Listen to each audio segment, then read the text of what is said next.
My name is Tracy Henberger, and this is Moon. I made it in 2006. This is made from sardines.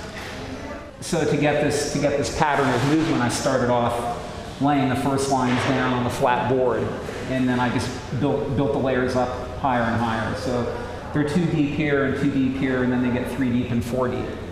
The amount that is coming out off the wall is all fish. 1,155 actually. It may not be immediately evident or obvious from a piece like this, but I mean, I feel like there's a strong political comment, obviously, in the materials that one chooses to work with. Now, I'm a formalist, and I care very much, obviously, I mean, I'm working with a specific kind of form, and I care very much about the form and the building. But I feel like inevitably somebody who chooses to work almost exclusively with organic materials that have this strong connection to the earth, is making some kind of a statement.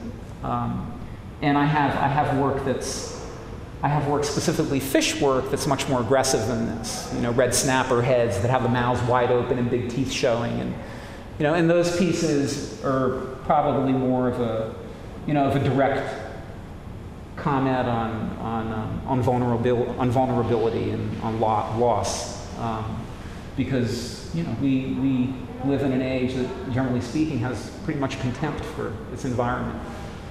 And I feel like I'm very conscious of the seriousness of working with these kinds of materials. These are you know, working with fish or octopi or squid, for me, is very different from working with stones and mushrooms or angelica root or some of the other organic materials that I work with. I mean, I always feel a responsibility to treat the materials that I work with respect. You know, I mean, to have always a sense of courtesy with respect for matter. I feel like the way, the consciousness that I bring to working with them justifies and somehow in a way permits. And this is just personal. I don't need anyone's permission to work with these, but it permits me, for myself, to work with these materials the way that I do. I don't feel like I'm wasting them or destroying life wantonly. But I never confuse the fact that these were dry when I bought them, so I'm not really taking life. I mean, you know, these, if I wasn't buying them, they wouldn't be there in the store. So.